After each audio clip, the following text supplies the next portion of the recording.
What's up, everybody? It's Sam with Rowdy Alternative, and today we're with Jeremy Pinnell. How are you, man? Good, man. How are you?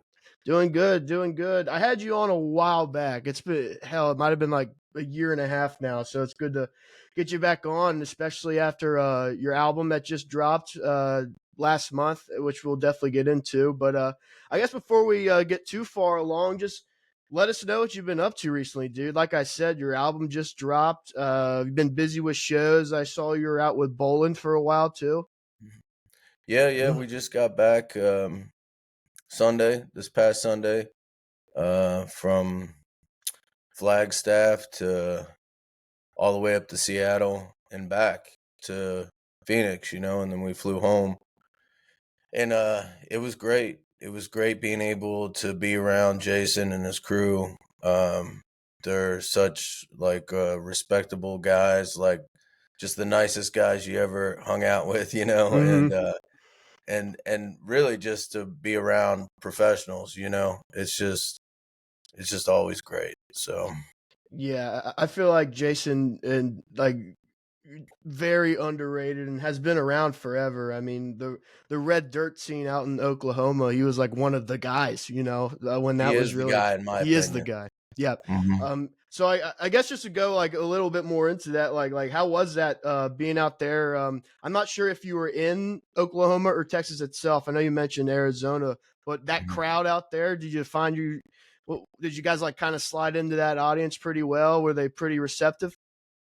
Yeah, I think Jason's um the people that go see Jason, I think they like honest music. I think they like good songwriting. Like, so it's just kind of perfect. I mean, when you got I feel like a lot of Oklahoma, Texas, like a lot of that, the whatever you want to call it, scene or whatever, um people in that part of the country, and I know it's all over this country, but they really enjoy like culture, art, music. So it's just a good group of people, and I always enjoy playing in those crowds, and it just kind of fits naturally. Like, you don't have to force it if you're creating something good. Yeah, and you kind of hit it on the head there, where it is about the art and the culture and the Texas scene. Like, I mean, one of my favorite things about it is that it's not like just one style, not just one sound, and it all like manages to be a package deal, I guess. So that's why I Yeah. figured that your sound, which is unique in itself, like had to have been that had been cool for some new listeners out there to hear that. Yeah, it was great. The crowds were great. The people were real respectful, and yeah, we had a great time. Right on, man. California was great. I love California. No matter what anybody says, California is awesome. Don't listen to nobody. That's awesome, man. But Yeah, heck yeah. So I saw the Southgate House show. Hell, man, it's about to be a month already. I think since it's wild, isn't it? yeah, and loved it. But we just had Christina Vane on She's great, isn't she? the other night. Yeah, fantastic, man, and great little She's one album of the release. chillest people.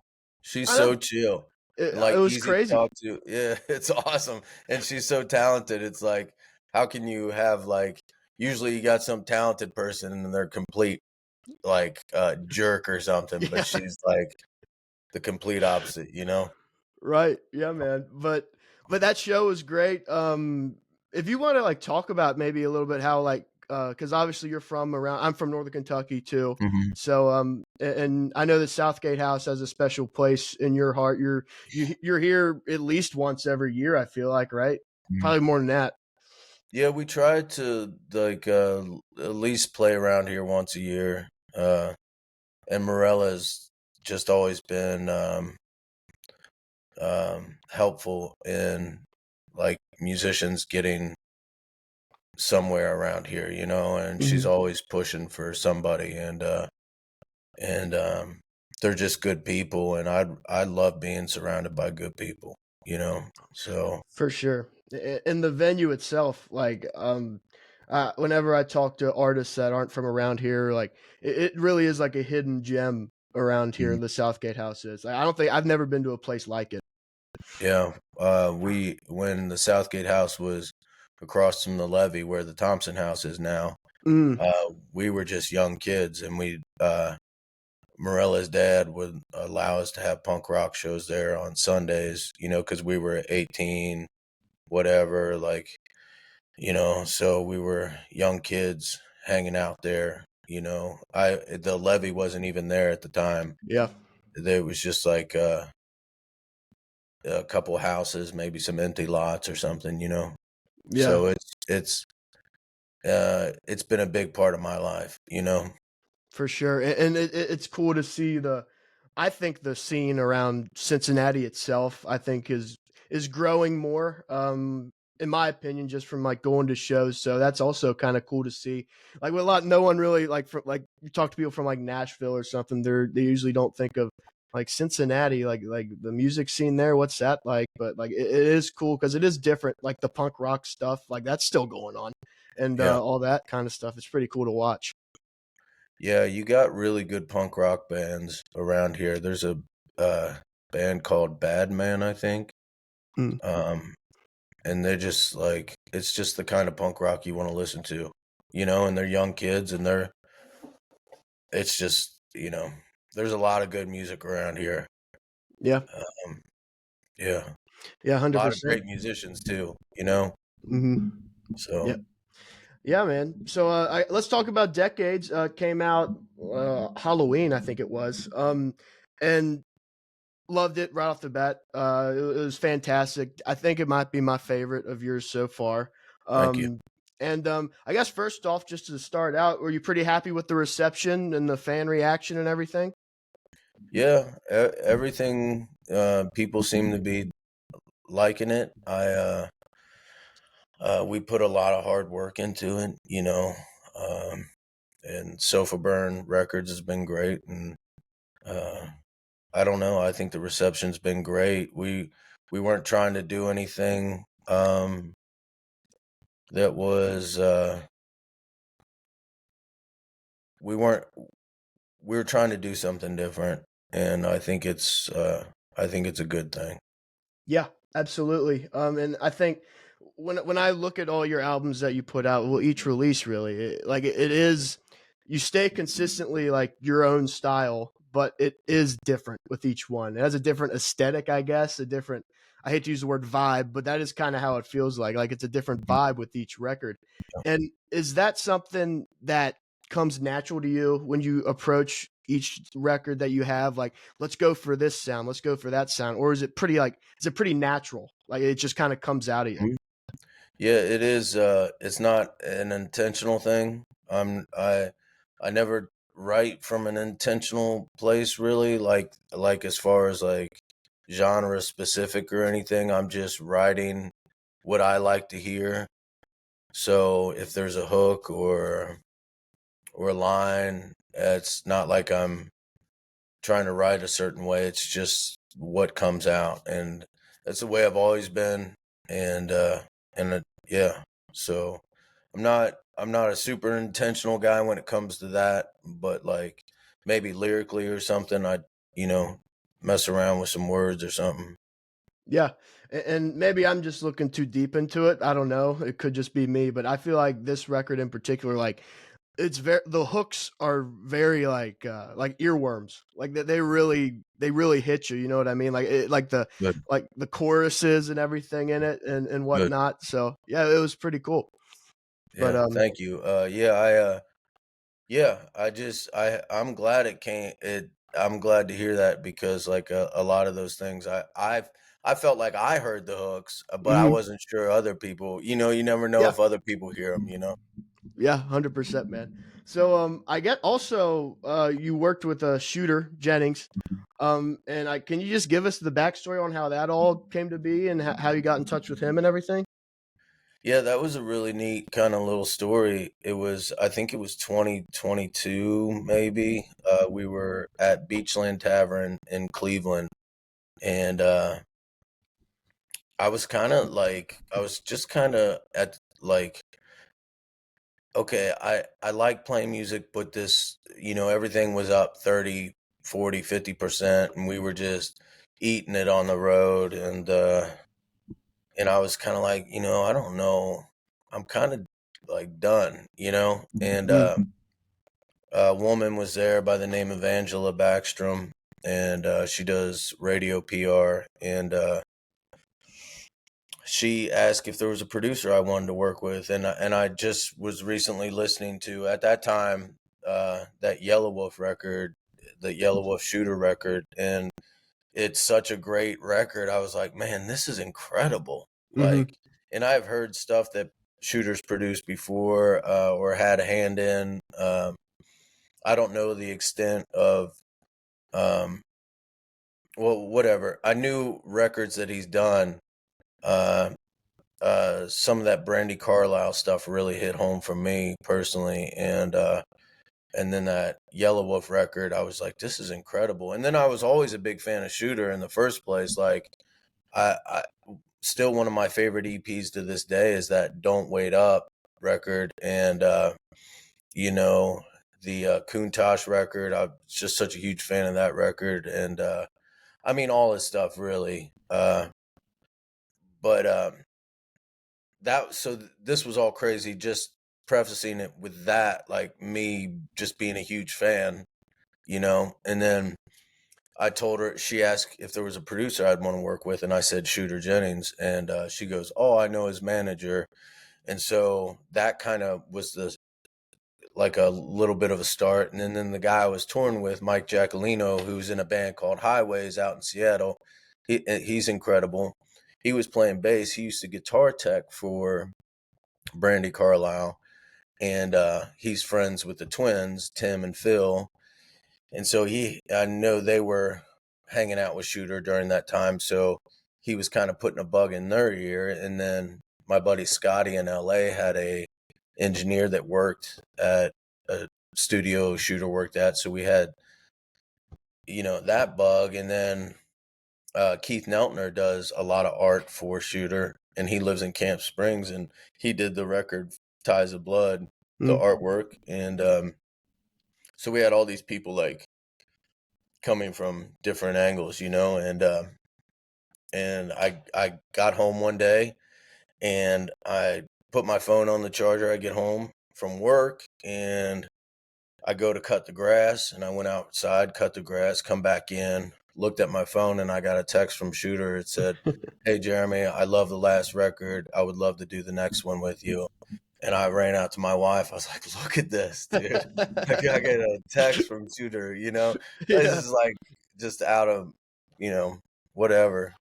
And so that kind of started it, and then we started figuring out dates to go into the studio, and then I think it was almost a year later, maybe not. My timeline's so messed up. I'm an idiot when it comes to You're good. timelines. Me too. Me too. You're good. All right, and then and the next thing I know, I'm flying into LA by myself. I didn't take a band with me because I wanted to make Shooter's record. You know, Hmm. um, I wanted to use his guys because I've made my records and I've done records with people, but I wanted to make a record with him. And I walk in the studio and around comes a corner Shooter, and it's just like, and I couldn't ask for a better guy to work with, Yeah. honestly. As far as genuine people, he's about it, and Yep. he's the kindest. He's just a great human being, and I was just really lucky that I got to spend that time, Yeah. hang out with him. So, Yeah, and he's a guy like I've never heard a bad thing about him, like professionally and as a person. Like, Mhm. it, and like you were kind of talking about it there, how it was just you who went and flew out and worked with them. And I feel like especially with a guy like Shooter, it's like was was most of the thought process is like, all right, I'm gonna let him take the wheel for the majority of this, like in the studio and everything. Like I'm sure you had kind of your hand in it, maybe, like, or was it pretty much all him? Yeah, I didn't want to get in the way. Hmm. It's like it's like going to a tattoo artist and being like, "Do it this way." Yeah. It's like you're just gonna get some bullshit. But it's like you go in that um, you go in that way you just kind of just take your hands off of it and be like, I'm just gonna let him do whatever, and I'm gonna let whatever happen, whatever, you know. Mhm. And I think that's a good approach for me. It's because, Yeah. like I said, I made my records. Like I don't, you know. Mhm. I would Yeah. just same with Jonathan Tyler for Goodbye LA. I was like, I'm going in here with Jonathan and I'm gonna let Jonathan make the record because I'm Yep. just, and it worked out better than I could have imagined, So it's Yep. like, why not do that every time? Just let the world take care of it. Yeah, exactly, exactly. And I'm sorry if this comes out a little convoluted. I'm gonna try and not, stumble over my words. But when you are in the studio or just writing in general, um, is there a certain point, whether it be like one song or the album, like in its entirety, to where like, okay, now it's finished. Like this is all I could put. I want to put into it. Is it kind of hard for you to like maybe overdo anything like on a song, or is it? Or so are you ever in your head like, man, I need to do more? Like, or are you pretty like you kind of got the lid on it pretty well at this point in your career when it comes to knowing when a project is finished and when it's good to go? Um, I am a huge fan, not to talk about the question before, but always kind of letting whatever happen. I feel like some of the best performances aren't perfect. Yeah. So it's like, I just, now, something's obviously off, but like, if it happens and it's cool, then that's good for me. This record, there wasn't a whole lot of like a lot of those songs, if not all of them, were all one track vocals, one take. I wasn't, I these were live performances. Like I wasn't back in the booth like singing over like my tracks. Yeah. Like it was all right there. It's a pretty I've always appreciated performers um, taking that into the studio, vice versa, like that same level of I don't know what you call it, professionalism. I don't know, Hmm. but just knowing your parts, knowing your music, Yeah. Yeah. and yeah, I don't know. So as far as the song ever being done, um, I mean, the songs are done. Yeah. It's like they came out the way they were supposed to into the world. Yeah. Most of my hands were off, which is good. you Yeah. know. So I mean that's refreshing to hear, like especially nowadays with everything like in the music. Like I had Tommy Prine I was talking to the same question. he's incredible, by the way. Oh yeah, he is great guy too, and Yeah, I'm sure. and he was talking about kind of the same way you are. It's like it's done. Like you kind of do have to just like let it go, like Mhm. how you were saying, and it's kind of refreshing to hear that in the way the music industry, I guess, is today. Not like with the social media stuff, you have to make all these TikToks, all these younger artists and everything. And I feel like I don't want to. I don't mean for this to sound bad. I mean it in a good way, but like the keep it simple, stupid method, kind Mhm. of right. Like you want I know. to do what you can do, and when it's done for you or complete for you, I feel like that's when you kind of like, all right, we're good to go. And then in your case, like with Shooter, then Shooter comes in and does what he needs to do. I don't know. That whole process is pretty interesting to me, and it seems like it could sometimes artists might be getting in their own way when it comes to like making stuff. I don't know. I'm just rambling now, but that's kind No, of no. yeah. I get what you're saying. I feel like there's a sense of you find a sense of like uh comfort within yourself, and you're not. Hmm. It's just like at some point you got to be give yourself a break. You got to be like, okay, this is just who you are.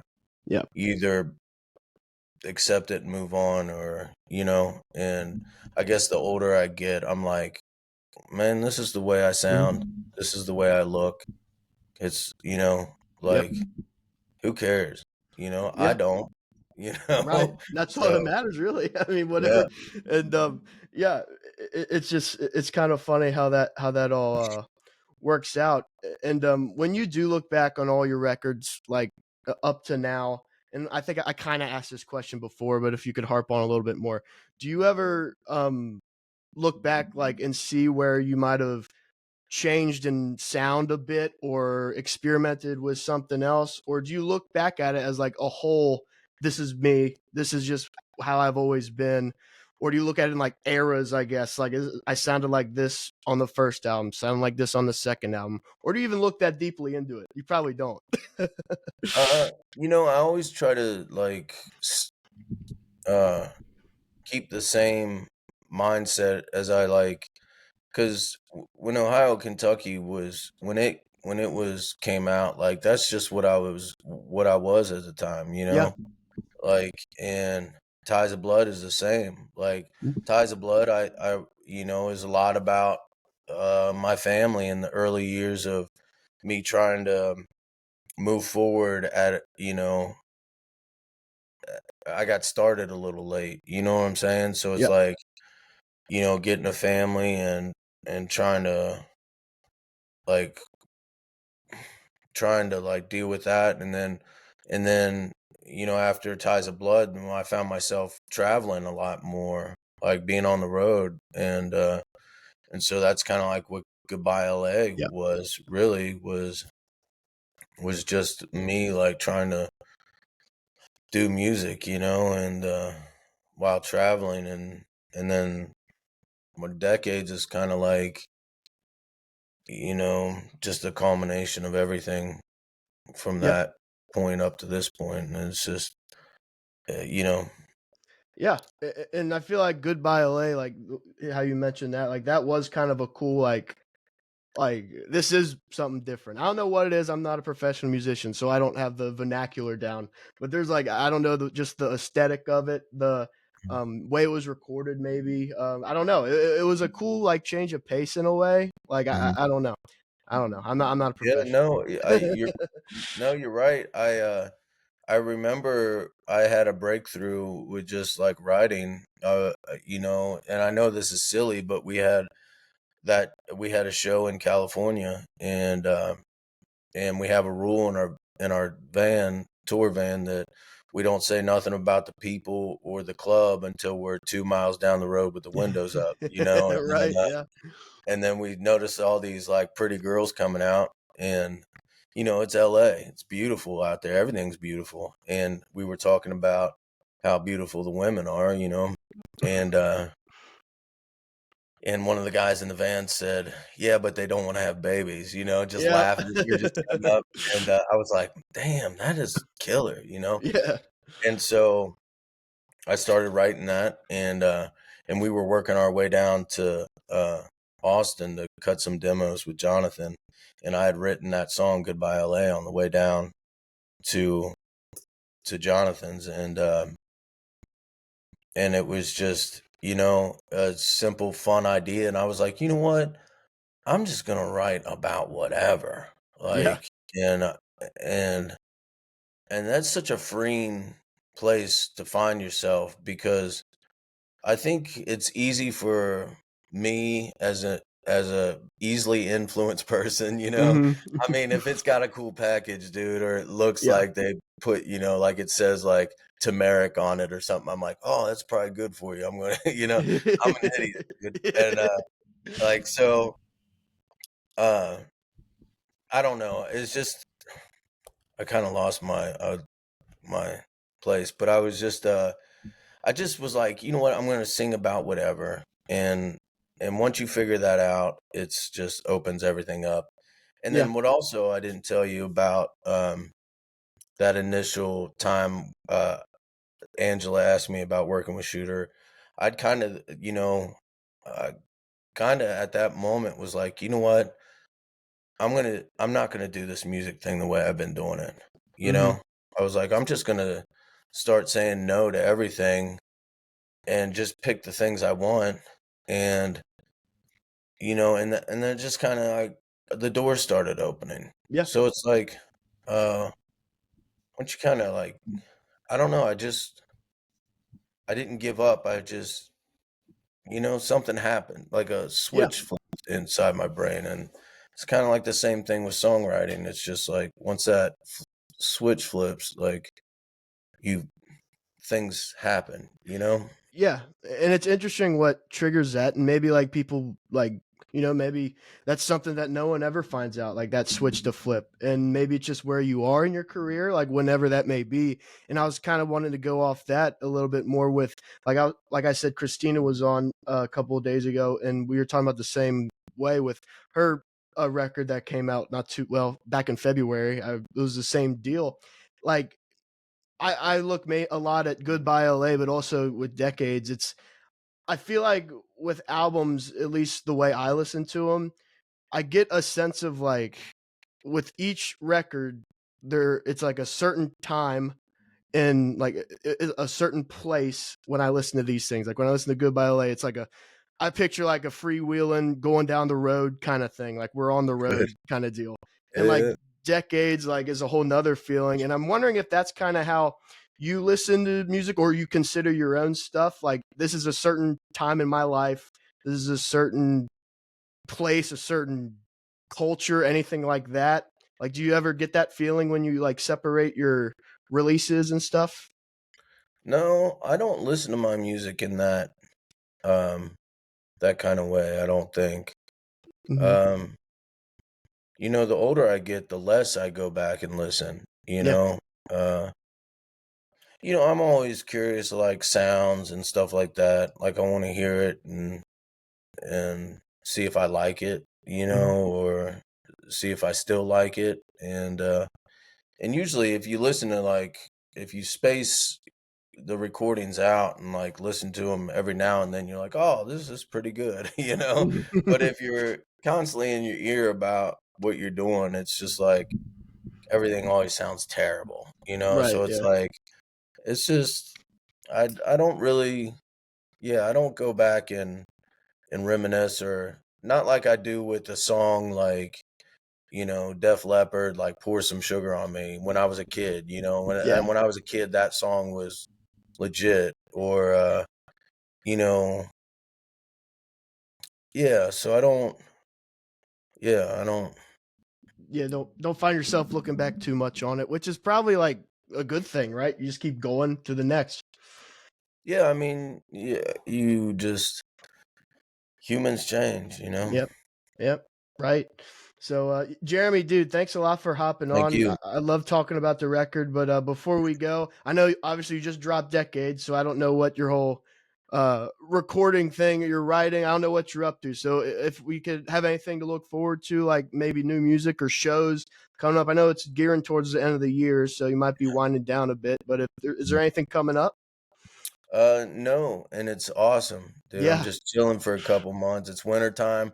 I hate traveling in the winter, dude. Oh, It's not fun. You step out of the van and a couple feet of snow or yeah. rain. It's It's just bad like, enough crossing the bridge in the Cincinnati. Like I don't even want to do dude, I'm that. just gonna hang out in Southgate, dude. So, you know, For uh, sure. I'll be here. Yeah. Right on, man. But Jeremy, it's always a pleasure, dude. Thanks for hopping on. Same. People could find you, I guess, just Jerry Pinnell everywhere on Instagram, website, just Jeremy Pinnell. The internet. Yeah, all Yeah. that stuff. Yep. Mhm. Google Yeah. him, he'll pop up. So Yeah. you guys make sure to do that. If you haven't yet, listen to Jeremy's stuff. It's some of the best shit out there, in my opinion. And y'all make sure to check out Ray's Rowdy Alternative too. We're on everything. Google us as well, and we'll pop up. So thanks everyone for listening. Jeremy, thanks for hopping Thank on. That was a you. lot of fun, and we'll see Yep. you guys next time.